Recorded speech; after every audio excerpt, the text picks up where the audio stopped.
السلام علیکم ورحمۃ اللہ وبرکاتہ۔ میرے پیارے آقا علیہ الصلاۃ والتسلیم کے پیارے دیوانوں، خاتون جنت حضرت فاطمۃ الزہرا رضی اللہ تعالی عنہا کی کنیزوں، مکاشفۃ القلوب کے ایپیسوڈ نمبر 115 میں آپ تمام کا استقبال ہے۔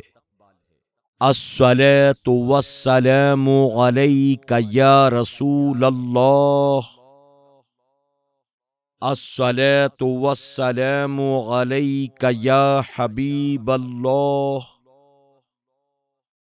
الصلاۃ والسلام علیک یا نبی اللہ، وعلی آلک واصحابک یا نور اللہ، صلی اللہ تعالی علیہ وسلم۔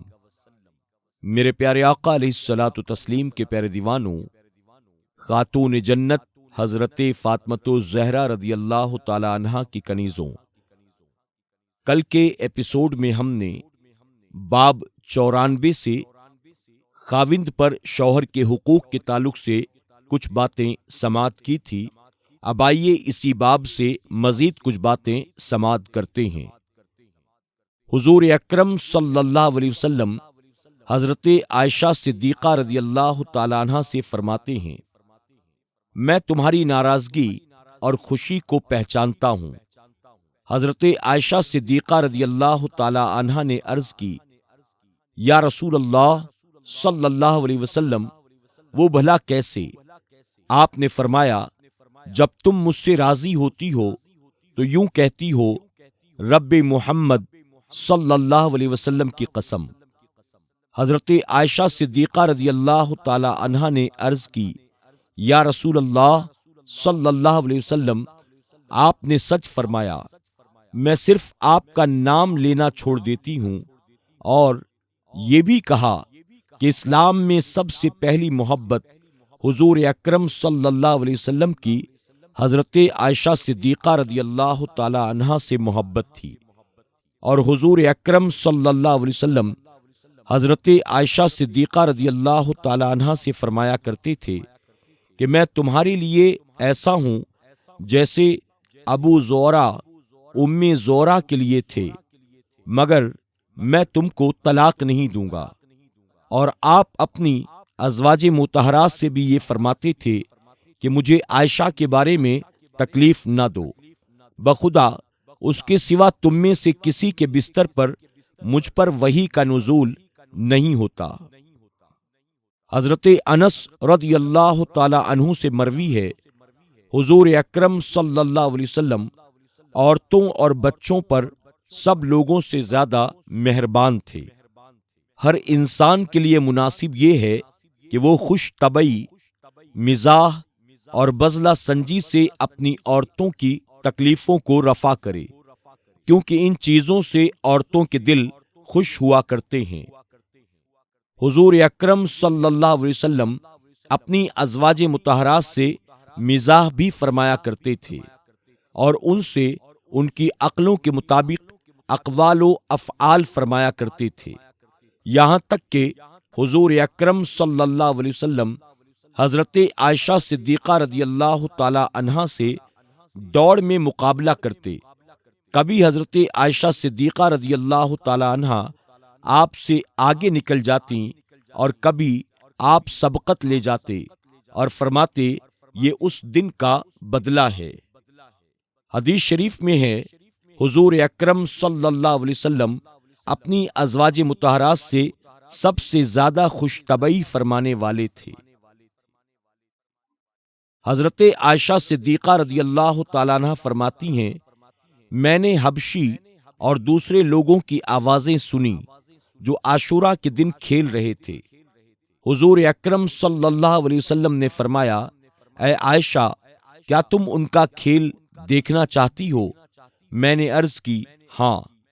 آپ نے ان کی طرف آدمی بھیجا۔ جب وہ آ گئے تو حضور اکرم صلی اللہ علیہ وسلم دو دروازوں کے درمیان کھڑے ہو گئے اور اپنا دست اقدس دروازے پر رکھ دیا اور ہاتھ لمبا کر لیا۔ میں نے اپنی ٹھوڑی ان کے ہاتھ پر جما دی، وہ لوگ کھیلتے رہے اور میں دیکھتی رہی۔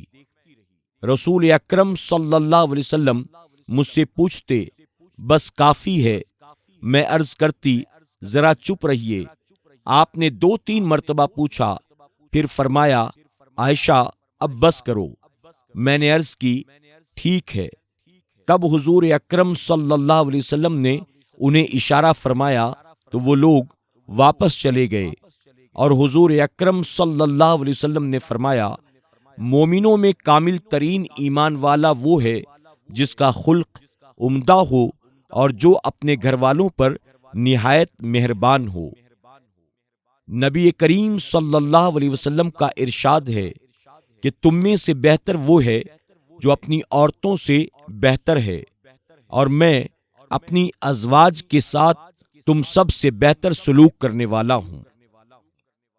حضرت عمر فاروق اعظم رضی اللہ تعالی عنہ نے فرمایا غصے کے باوجود انسان کے لیے مناسب ہے کہ وہ اپنے گھر والوں کے ساتھ بچے جیسا ہو، اور جب گھر والے اس سے کچھ طلب کریں جو اس کے پاس موجود ہو تو وہ اسے مرد پائیں، یعنی وہ مطلوبہ شے میں بخل نہ کرے۔ جناب لقمان نے فرمایا عقل مند کے لیے مناسب ہے کہ وہ اپنے گھر والوں سے بچے کی طرح ہو، اور جب قوم میں ہو تو جوانوں کی طرح ہو۔ اس حدیث کی تفسیر میں جس میں حضور اکرم صلی اللہ علیہ وسلم نے فرمایا کہ اللہ تعالی ہر جاذری جواز سے بغض رکھتا ہے، کہا گیا کہ اس سے مراد اپنے گھر والوں سے سختی کرنے والا اور خود بینی میں مبتلا رہنے والا، یہ انہی معنی میں سے ایک معنی ہے جو فرمان الہی الطولین کی تفسیر میں کہا گیا ہے کہ اس سے مراد بدخلق، زبان دراز، اپنے گھر والوں پر تشدد کرنے والا ہے۔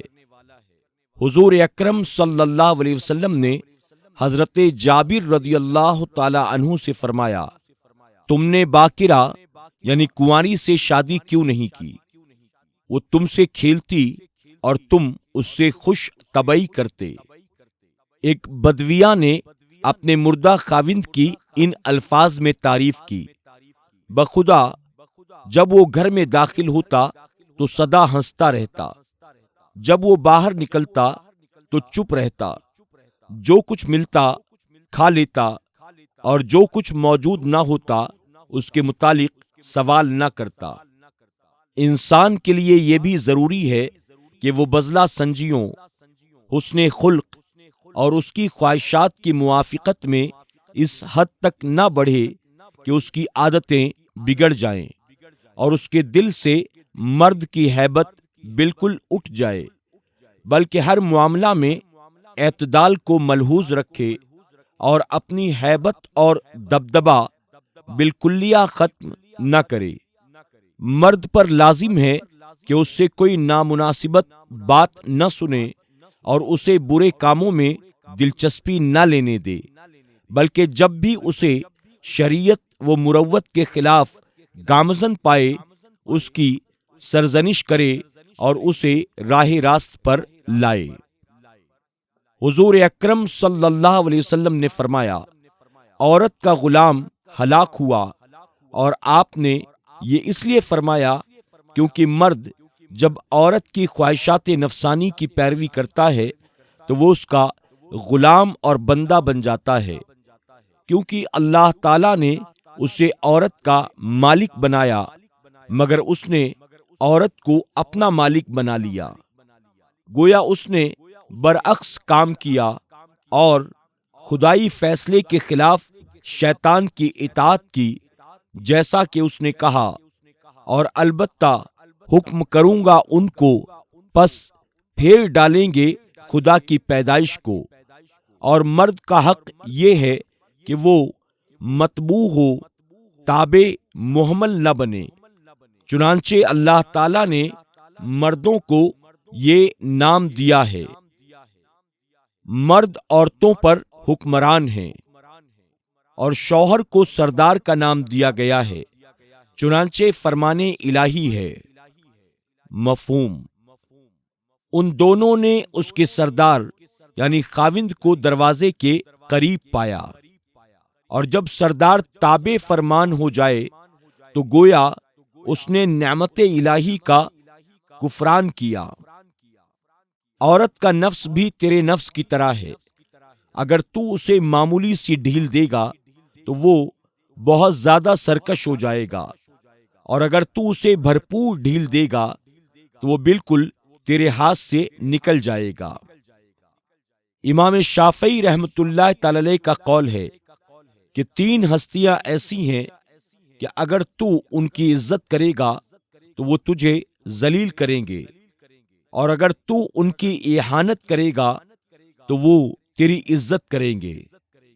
عورت، خاوند اور گھوڑا، ان کی مراد یہ ہے کہ اگر تو نے ان سے نرمی کا برتاؤ کیا اور نرمی کو سختی سے نہ ملایا اور مہربانی سے سرزنش کو نہ ملایا تو یہ تجھے نقصان دیں گے۔ میرے پیارے آقا علیہ الصلوۃ والتسلیم کے پیارے دیوانوں، خاتون جنت حضرت فاطمۃ الزہرا رضی اللہ تعالی عنہا کی کنیزوں، اسی کے ساتھ یہ باب مکمل ہوا۔ اس باب کے ذریعے ہم نے یہ سیکھا کہ حضور اکرم صلی اللہ علیہ وسلم نے شوہروں پر بیویوں کے کیا حقوق رکھے ہیں۔ ہم نے یہ سنا کہ کس طرح سے ایک شوہر کو اپنی بیوی کے حق ادا کرنے چاہیے، اس کی دل آزاری کا خیال رکھنا چاہیے، وقتاً فوقتاً اس کی دل جوئی کرنی چاہیے، اور حضور اکرم صلی اللہ علیہ وسلم اپنی ازواج مطہرات کے ساتھ خود کس طرح سے پیش آیا کرتے تھے، اور صحابہ اکرام اپنی بیویوں کے ساتھ کس طرح سے سلوک کیا کرتے تھے۔ اللہ رب العزت ہمیں اور آپ کو اپنے محبوب صلی اللہ علیہ وسلم کے فرمان کے مطابق اپنی بیویوں کے حق ادا کرنے کی توفیق عطا فرمائے۔ نیکیوں میں بیویوں کا ساتھ دیں، اور اگر وہ برائی اور گناہ کے راستے کی طرف بڑھیں تو بحیثیت شوہر ہمیں اور آپ کو چاہیے کہ ہم انہیں ہر برائی، ہر خلاف شرع کام سے روکنے کی کوشش کریں۔ اسی طرح فرمایا گیا کہ شوہر حاکم ہے، اب حاکم ہی بن کر رہے تو یقیناً دنیا اور آخرت دونوں جہاں میں فلاح پائے گا، اور اگر حاکم بیوی کا غلام بن جائے تو ظاہر ہے کہ اس نے رب کے فیصلے کے خلاف کیا، اس نے خود اپنے ہاتھوں سے اپنی دنیا اور آخرت دونوں تباہ کر لی۔ اللہ تبارک تعالی ہم سب کو کہنے سننے سے زیادہ سمجھنے کی، اور جو باتیں سمجھ میں آ جائیں اس پر عمل کرنے کی توفیق عطا فرمائے۔ انشاءاللہ کل ہم باب 95 سے حقوق شوہر یعنی بیویوں پر شوہروں کے کیا حق ہے، اس کے تعلق سے درس سماعت کریں گے۔ آپ تمام سے گزارش ہے کہ آپ ہمارے ساتھ یوں ہی اس مکاشفۃ القلوب کے درس میں پابندی کے ساتھ بنے رہیں۔ اللہ آپ کے ذوق و شوق و محبت کو سلامت رکھے۔ اللہ تبارک تعالی ہمارا آپ کا کہنا سننا قبول فرمائے۔ جاتے جاتے آج پھر ایک بار آپ سے درخواست کروں گا، آپ میں سے جس کسی نے اب تک ہمارے SDI آڈیو چینل کو سبسکرائب نہیں کیا ہے، ابھی سبسکرائب کر لیں، اور نئے آنے والے ایپیسوڈز کی نوٹیفیکیشن کے لیے بیل آئیکن پر کلک کرنا نہ بھولیں۔ اسی کے ساتھ سبحان اللہ، ماشاء اللہ کے ذریعے کمنٹ بھی کریں، لائک بھی کریں، اور اپنے دوست احباب کے ساتھ اسے شیئر بھی ضرور کرتے رہیں۔ اپنا خیال رکھیں اور اپنی دعاؤں میں ہمیں ضرور یاد رکھیں۔ السلام علیکم ورحمۃ اللہ وبرکاتہ۔